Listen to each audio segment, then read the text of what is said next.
Pumpkins, today I want to speak a bit more about ChainLink and what's been going on in crypto land, because you're going to see a lot of people battling out their ideas, and we can learn a lot from this, because the whole battle comes down to one thing. It comes down to decentralization. That's the whole reason why Bitcoin was invented in the first place. It was to remove any trust from people, because people are corruptible. Because sometimes we hunch our backs, sometimes we drink room temperature water. But Chris Blec has a different opinion here on ChainLink. Now, if you know me, ChainLink is a friend of me. I like ChainLink. I like its potential. Why I like it is I believe it has a unique niche edge compared to other coins. If you go look at the other coins in the top 100, you'll see a lot of them actually, they can easily be challenged. And I don't like challenges because I know competition means you will get picked apart slowly and slowly. Don't forget, friends, like, subscribe, bell button, all. Please shock the algorithm, share with your friends and family. So with ChainLink, it's something interesting to think about. I like to think about people taking the other side. Now, Chris Blec, for example, he's blocked everybody. I think he blocked everybody who liked any comment that had the word hex in it. He just went on a blocking rampage one day. So it's very funny like that. Now, we're going to read this interaction. I'm going to share with you something. So there is a bug that happened from Ajna. Ajna was a team. They said, we're going to have an Oracle-free summer. They said, basically, screw ChainLink, screw Oracles. They're a scam. We don't need Oracles at all. Let's do the pure way. And then they did it. What do you think happened next? Everybody got wrecked, exploited, destroyed. Goodbye. So a bit of karma working its way. It's very unfortunate for the people there. But Chris, I found out Chris was supporting them because of their endeavor not to do it. So it's a learning lesson, you know. We all make mistakes. It is what it is. But I'm here to just cover the story, to share with you different perspectives that go on out there. So Chris showing Ajna V1 has a bug. It was deployed immutably without an admin key, so there's no way to fix the bug. And here he is, his ZZs, people just, you know, throwing poopy on Chris, and then Chris replies, Zezzy's pretty sure you sucked Sergey's genitals. You know, that's the founder of ChainLink. So, you know, when it comes to these, men being men, we've got egos, we've got pride, we want to throw shade on each other. It is what it is, friends. We just got to take it as it comes. Now, the multi-sig backup is a very big issue with ChainLink, because ChainLink has price feeds, as we know, right? So ChainLink just provides information. So you have ChainLink, and it is providing valuable information on all these protocols. So everyone has to grab these information. So if you make this app here, A for app application, right? It has to grab data from ChainLink. It grabs data from there. It grabs user information. It can grab other price feeds, and it gets all the data and it spits out a service to users. And then there's another project out here, B, right? B for banana. They grab another set of data and then they spit out another smart contract application protocol to their users as well. But this data point is super important. These lines connecting to ChainLink. So ChainLink, they have a multi-sig. So it's basically they have a group, I think maybe 6 signatures that must be signed just in case things go wrong. And a lot of people don't like that. But the truth is, to build a fully decentralized world, so here's decentralized, we are like here, okay? To get this path, we just have to get closer and closer, you know? So right now, what we're in, it's more decentralized than the traditional finance system. We all know that, right? But it's not fully. So as every 4 to 5 year period comes, we make the maths formulas better, we make things more efficient, people understand the risks more, and we can build towards a bigger and brighter, better future. That's what's happening. But people who don't understand the game, they will just throw things up in the air. They're living in today. They can't see the vision. The vision is that we improve. That's the vision. So when we're looking at this, you can take a very peanut brain approach, which is my approach. My approach is, who do the bug eaters choose? The bug eaters chose ChainLink. So even though when I first started, there's a lot of information to absorb, I didn't understand it. All I knew was, okay, the bug eaters, SWIFT, the New York Fed, the WEF, the World Economic Forum, Yeah, literally the actual bug eater overlords, the reptiles. Yeah, they chose ChainLink. All right, I choose it too. That's it. They've chosen it.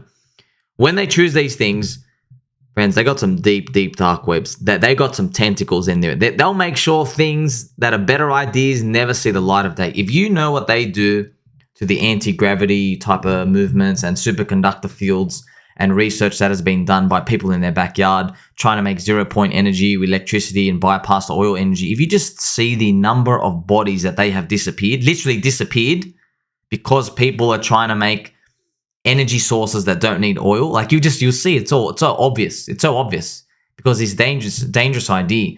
Now, if they've chosen ChainLink, I'm pretty sure they have understood where the future's going and they're talking to the most powerful people.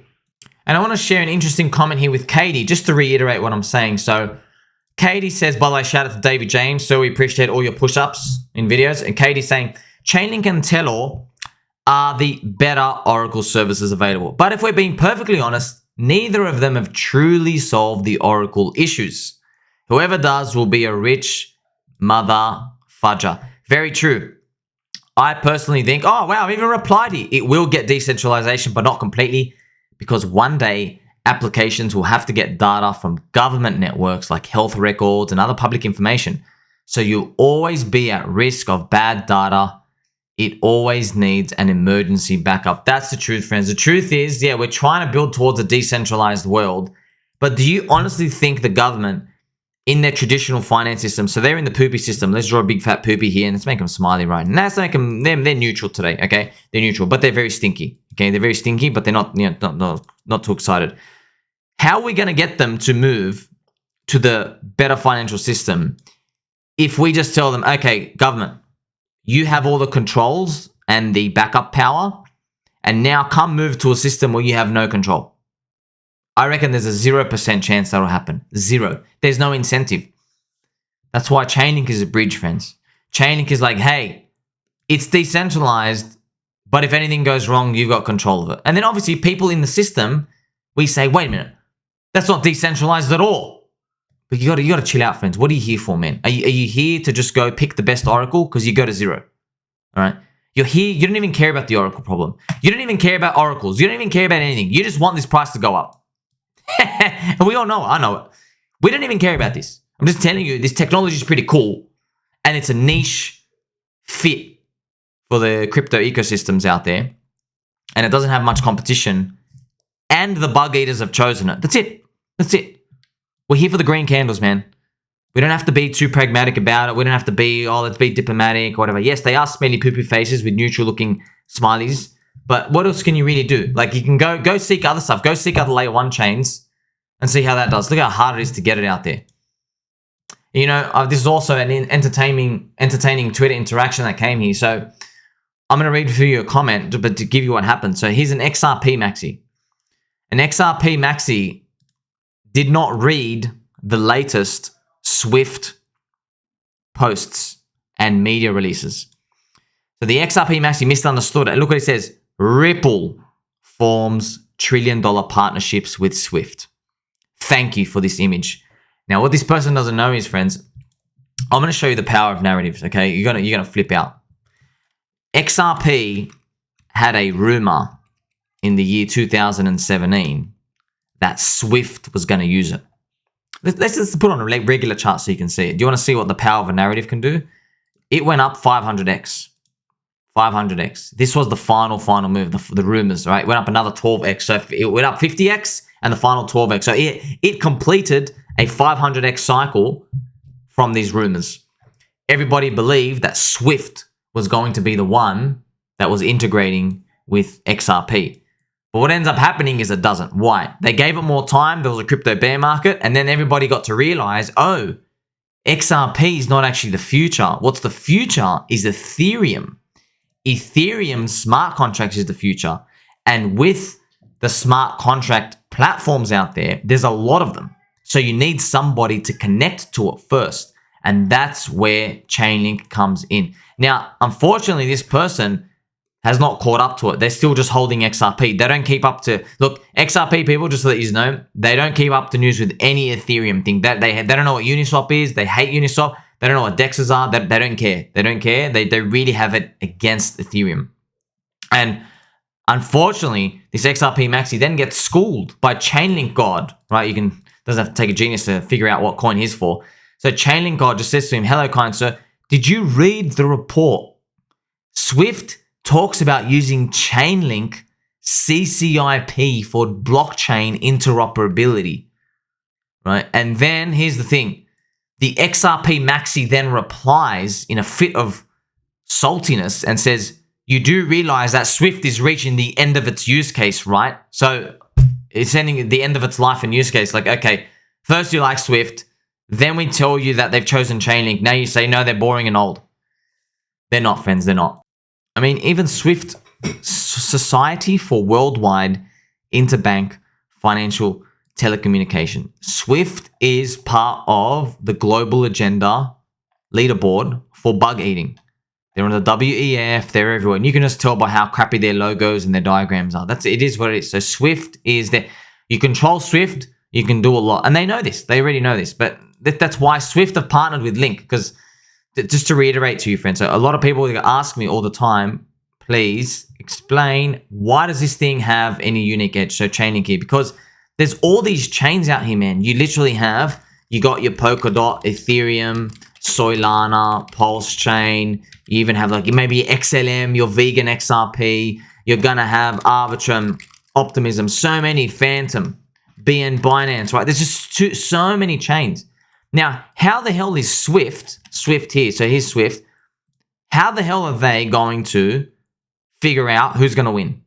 Where's the future going to be? Now, it's easy for you to say Ethereum, but do you really know? Is Ethereum going to be as popular in 15 years, 10 years? These people are the bug eaters, friends. They control the future narrative. They are the future narrative. So they don't know who to choose. And by the way, they don't fully, truly grasp Ethereum in terms of its decentralization. Can it be changed to proof of work again? Can you move it back? What's the political process? Because these people are so busy running the world and being bug eater overlords that they don't understand these nerds. We're just nerds playing around with Lego pieces. So Chainlink comes to them. Now, I don't know who comes first, but Chainlink comes to them and says, hey, how about we build literally a Chainlink? That's what it's in the name, a Chainlink. How about we connect? Let our devs connect to every single chain. And then Swift, you actually don't need to watch these dudes. You just bet on Chainlink. There you go, problem solved. So Swift just connects with Chainlink and they go, okay, Chainlink's going to be the one that gets all the data in one place. And then we're just going to observe Chainlink. And of course, all this data is used for complex algorithms. It's going to be the new Uber, the new menu log, the new Twitter app, the new financial inventions, all these other, the new gambling stuff, all these other, the new Facebook, the new Googles, all these great technologies that were made in the past 20 years. Those new ones are coming to crypto and blockchain, and they will be invented in the next 10 years. And they're going to be using the Chainlink data because that's just the better way to do it compared to the other world. So the other world would be if Swift hired thousands of employees to check every single chain and see what's possible. And as well, in this world, each application would have to have a developer that works on every single chain, which is impossible. You can't do that. It's not efficient at all. When you're a developer, you just want to build your own product. You don't have to worry about connecting to like 15 different standards. Okay, and what about the prices, friends? Well, so by the way, this is a wonderful, wonderful picture right here. So when it comes to the prices, so Mr. Bidgem, a friend of the channel, Mr. Bidgem has said, do you truly believe Link to $200 US this coming cycle? Well, look, when you look at the US dollar chart, it's hard to imagine, okay, 200 bucks. But the ratio says it. Remember, this is the ratio. This is Link versus Ethereum.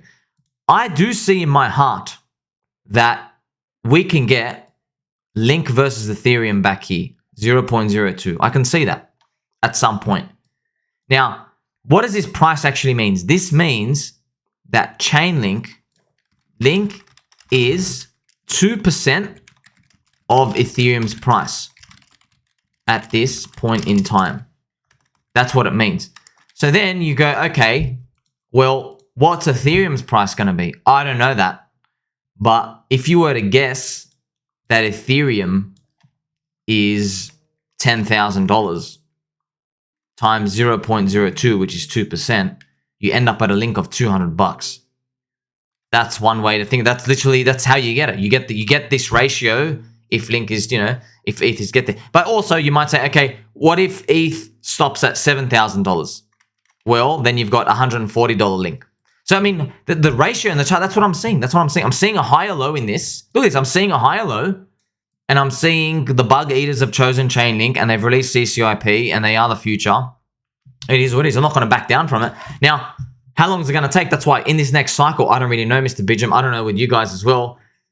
I know I don't want to say this, but yeah, we've got to be waiting as long as we can. I don't want to say the words the year 2030, but I mean, whatever it takes, you're going to have to be in this whatever it takes. Do you have a better alternatives? Do you know any stocks out there that can give us this return? Because I'd like to hear them.